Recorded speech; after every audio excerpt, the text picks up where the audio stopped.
Hello there, Chocolate Muffin. Today, I'm going to speak about PulseChain's world's biggest airdrop and can we get more competitive edge and information from how the story unfolded? The answer is yes. I'm going to tell you the alpha straight up. And the alpha is going to be to buy lottery ticket altcoins.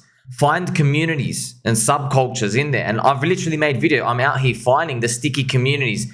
And they make it very obvious when they're sticky, right? They're tagging everybody on Twitter. They're making videos. Their telegrams are pumping. This is really early days of Ethereum from the last cycle. So I've seen this before. Now, I've told you the answer just because, we're friends and I have straight posture and you've got pointy elbows and I love and appreciate you because I want you to know that I've already been preparing you for this. I'm just telling everybody the market seems to have chosen this path where they want meme coins. They want new coins. And people will wait for a spear to go up. But then when the spear goes up, people are not coming into crypto and they're not saying, oh, golly gee, let's go buy all the fundamentally strong projects. People aren't doing that. What they're doing is they're going to buy absolute trash. For example, BONK. Every coin has like the meme coin sector, the like super high beta. When we say high beta, friends, it means very sensitive to the spear.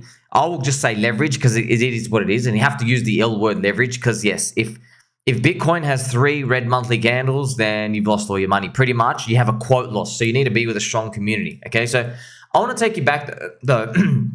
This is a post from Richard Hart back in November 2021 because look, a lot of people feel bad to put the PulseChain and PulseX sacrifice and they're like, oh man, it didn't work out and I feel terrible. But look how convincing it sounded at the beginning. Remember, I've already told you the answer. The answer is don't worry about these pTokens. By the way, I own a couple of the pTokens, right? Maybe they end up resurrecting, but the community really took it into their own hands to make their own new meme coins. Okay, so I already made videos, right?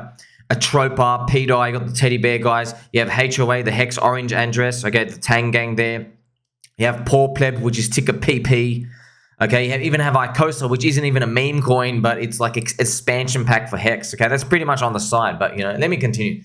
So Richard Hart back in November 2021, near the PulseX sacrifice. So this is just a snippet from one of his posts. He goes, look, many PRC20 coins may be more valuable than their ERC20 counterparts because no one likes being robbed by insane gas fees.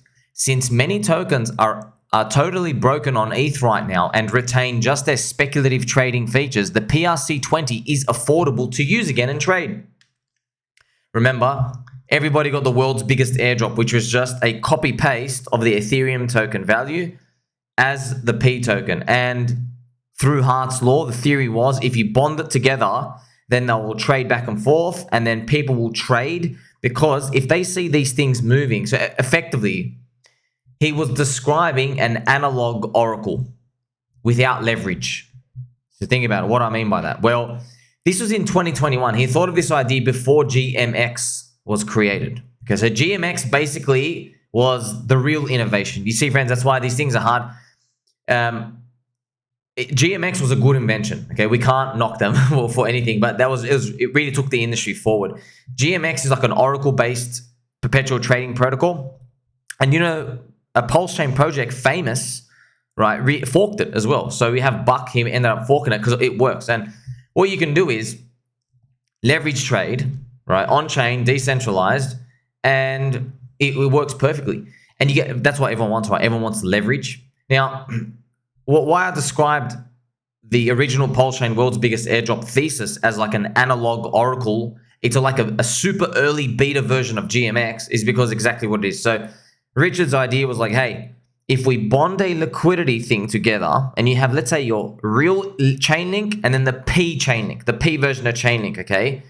If we bond them together and they move up and down, well, he knew, okay, everybody just wants to trade. No one actually cares about Chainlink. They just want to trade something that moves with it.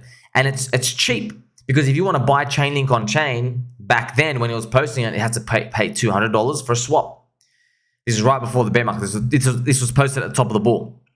So that's what the theory was, right? The theory was if there's something that moves one for one, you can buy the cheap one on PulseChain.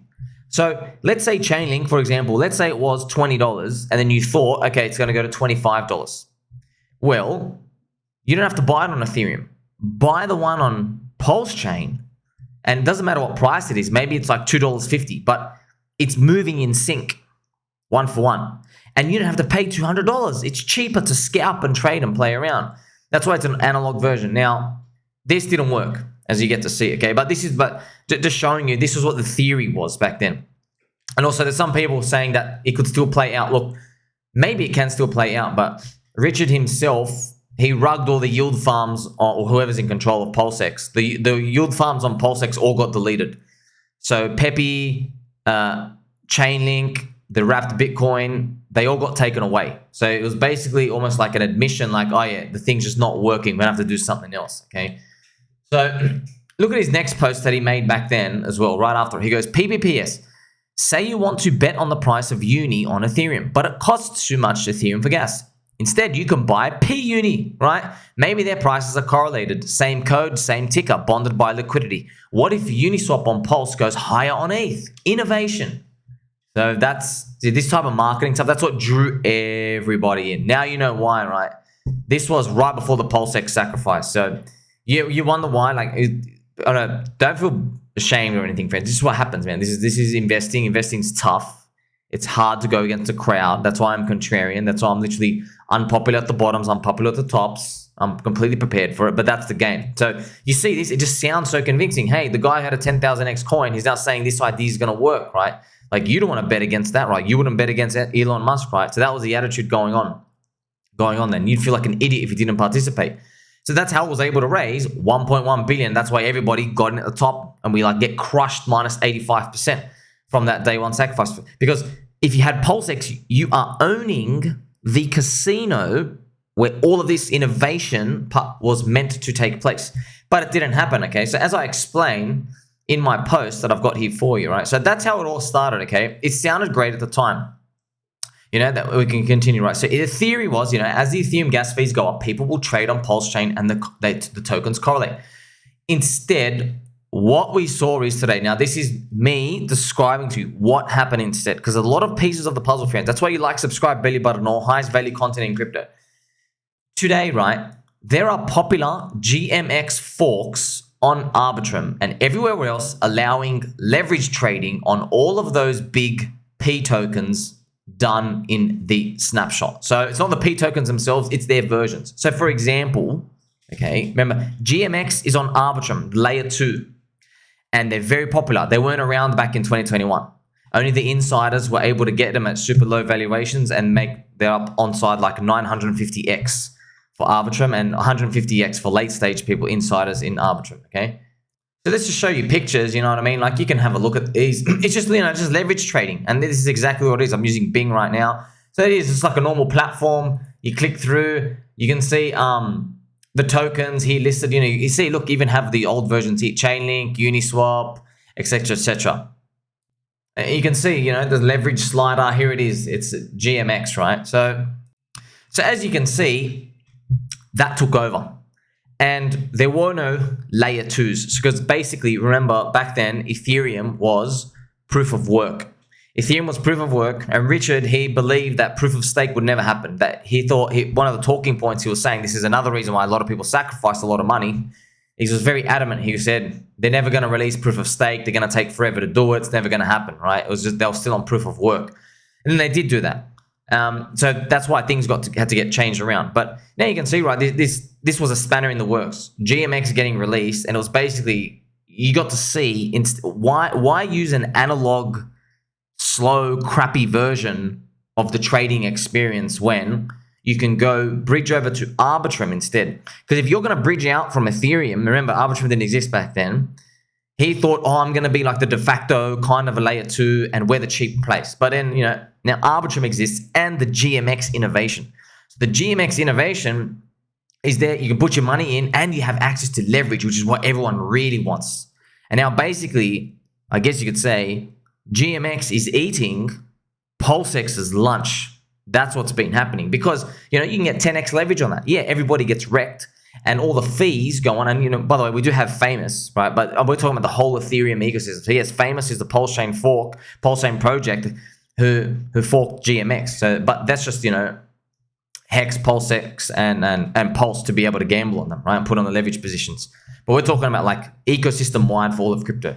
So all the money's routing there, and the fees get routed to like a different pool. And if you stake the GMX token, you get the fees of everybody because everyone's paying funding, right? So this is like, in another way to put it, GMX is like what I guess PulseX should have been if it was more than really just kind of like a one-man show, to put it bluntly. Because GMX team, they made this, and this innovation stuff, it's to be congratulated when it happens, because the PulseX casino, right, it's running differently now. But that's basically, if you could go back in time and you knew how the future was going to look like, that's what PulseX would have been. PulseX would have been like, hey, let's hire people, let's make leverage trading, and then everybody who stakes PulseX gets fees from it. So it's not only a DEX, but also a leverage trading platform in one. That would have been like, that's a super casino.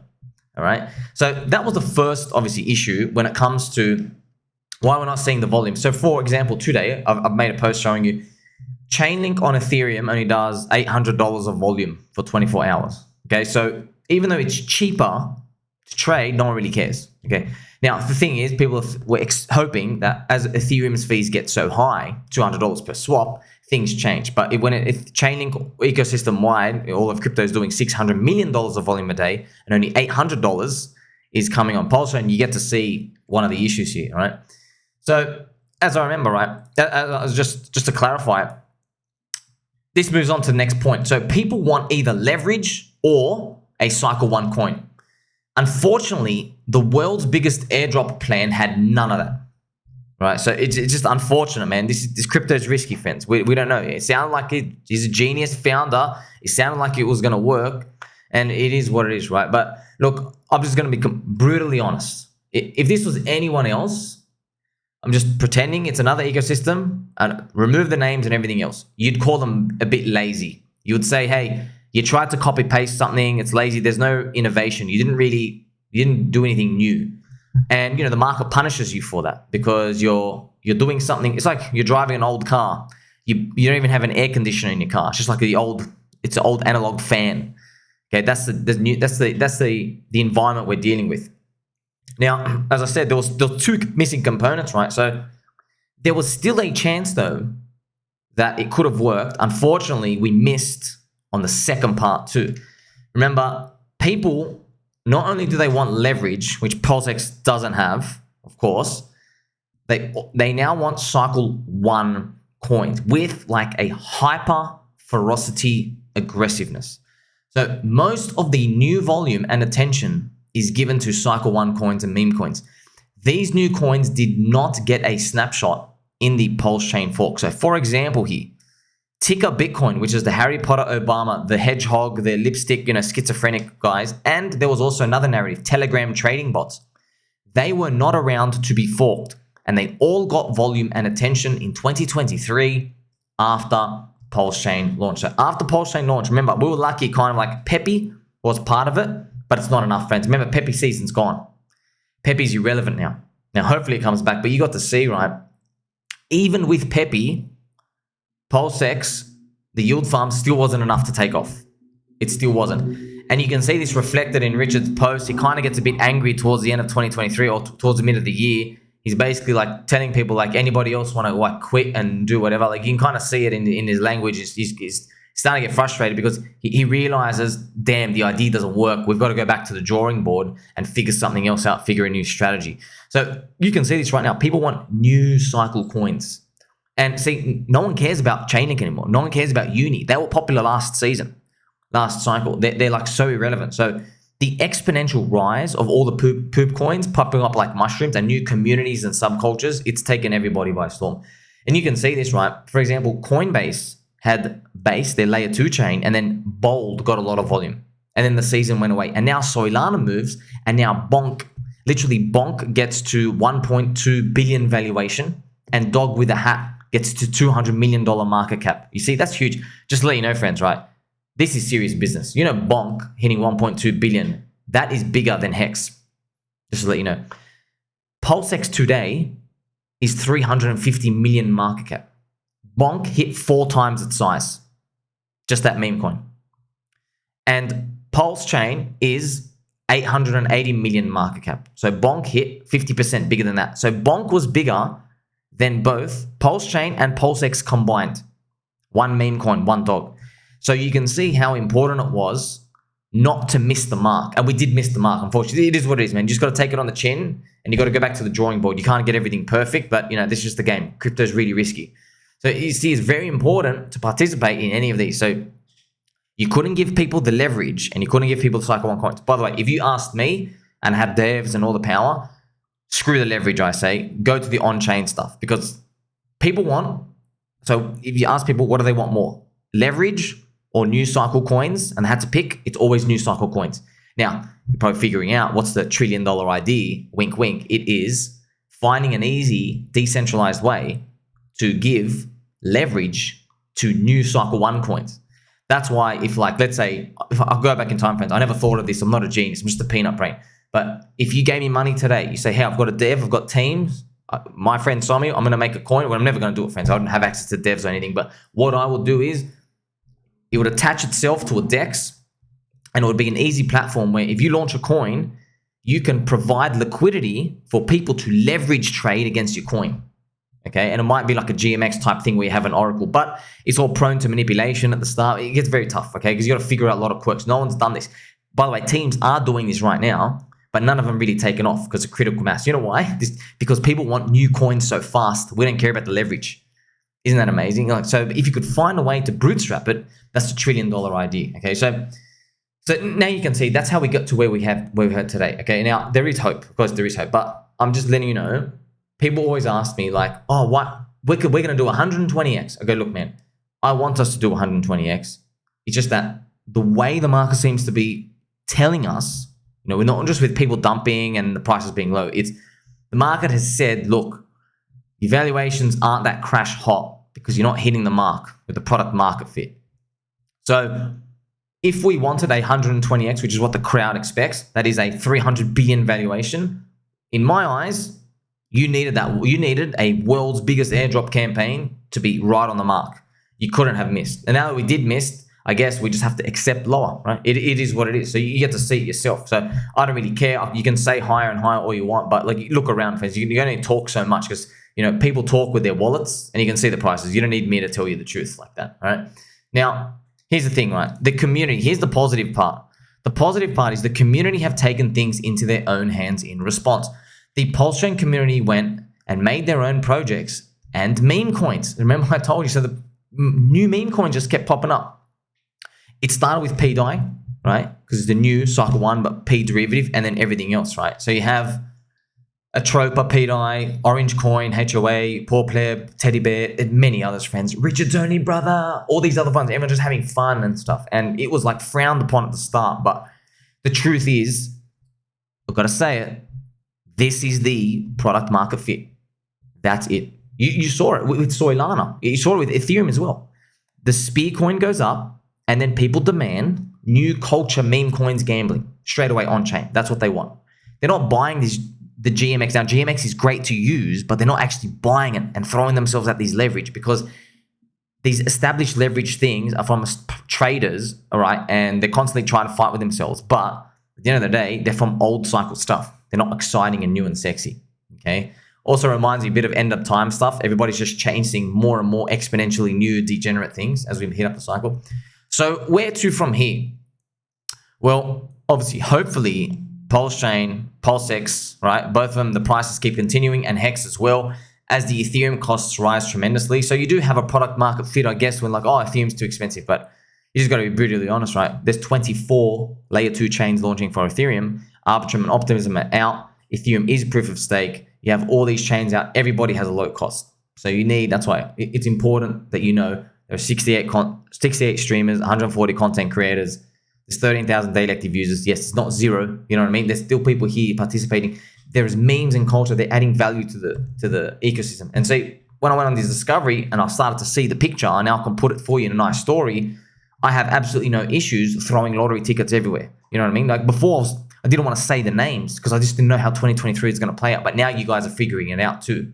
You get to see, oh, golly gee, like the market wants to play dirty. Sweet. You guys want your meme coins? All right, you're going to get your meme coins because literally there's no in between. Like you can't have a morally correct coin that does a 5x where the meme coins do 100x. It's not happening. It's basically your coin gets forgotten and then the meme coin just does 100x. Look with Solana, right? For example, when Solana and BONK and Dog with a Hat, everyone just went nuts for them. Are you hearing about like the 16 different legit projects and the dexes on Solana? You're not hearing about them. And this it's the truth, okay? And Richard also figured this out as well. It's basically like, well, the degeneracy got way more degenerate than I could ever anticipate, okay? So I've gone through all these fundamentals and you can see just how the story has played out. So when people hear this, sometimes, God bless their hearts, people say, but you just bought the other day. This sounds like fun. No, friends. It is. I'm giving you a grounded approach. So buy low, sell high. Yes. Price cheap, price expensive. I'm just telling you, okay, yes, price is cheap. But what I'm telling you is price could be expensive at a 100 billion valuation for the ecosystem. It could be expensive there based on what I've just shown you today. And it's not even just me just talking. Everyone feels it, okay? So like, if you weren't aware of this or you're just completely blind to it, you might say, well, no, I think price is only expensive when the total ecosystem is worth 300 billion. Well, guess what? That's the crowd target from here. Just a friendly reminder, right now it's like 2.5 billion. So about 120x is the crowd expectation. It gets to 300 billion. Just to let you know, that flips Ethereum today. So if we were sucking in all the liquidity from, and family friendly show, remember, if we were actually vampiring all the liquidity off, it would work. But, you know, the market created other solutions. We don't need to do this whole movement of energy. It's actually an efficient way that GMX was able to like do everything and use like a price oracle and the way it works. So, of course, just to let you know, right, I am bullish. Of course, prices are cheap. I don't really care. But, yeah, my price targets, just to let you know, friends, I could smell this like 5-6 months ago. I could smell something was wrong. The gains are diminished. The charts are saying something different.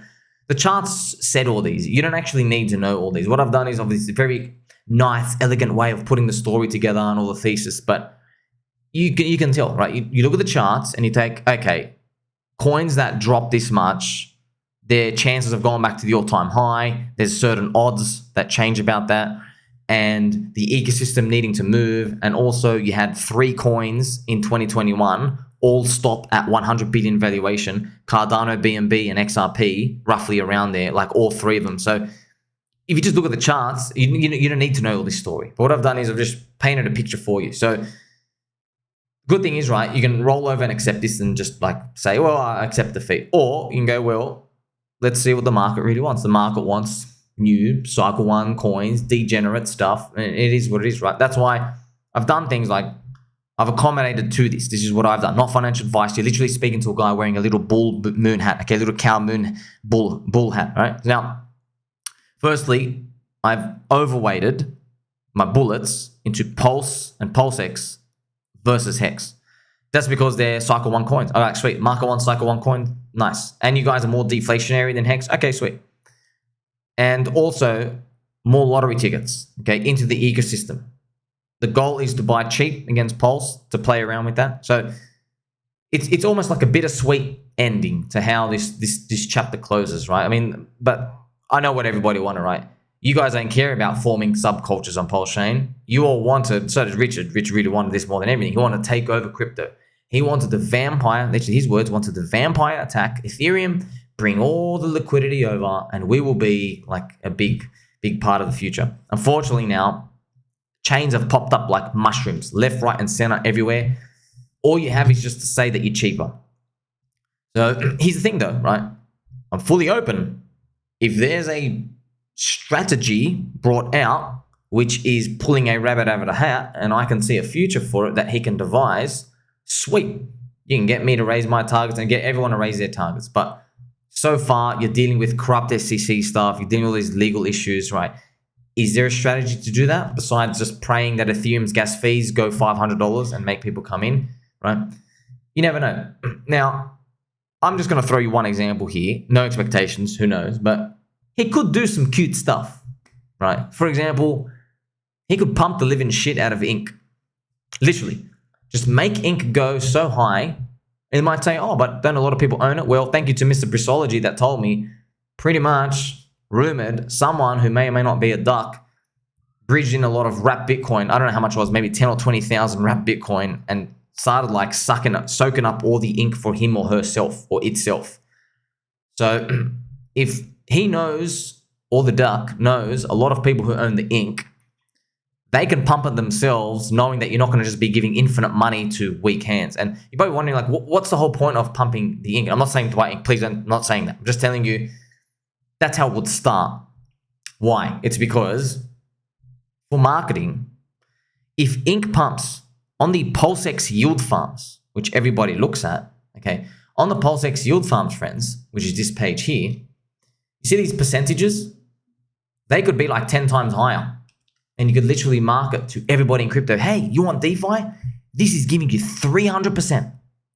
You got to buy Hex, PulseChain, and PulseX. And guess what? They're going up. That's what retail wants. Bit of a problem, though, with that strategy. Problem is, he kind of tried that earlier in PulseChain launch. But what happened? He had to rug pull the eHex yield farm because people were emergency ending their Hex to participate. So now we're caught between a rock or an eggplant and a hard place, if you will, because if he puts the yields up, people start emergency ending their Hex stakes, dumping the price and jumping to the high yield farm. What's he going to do to solve that? I don't know. I'm just telling you, I wouldn't bet against the guy. That's why, friends, I'm still long and strong. You're my friend. Make sure you like, subscribe, belly button all. Let me know if you can confirm our friendship in the comment section. I want to hear your thoughts. Catch you soon.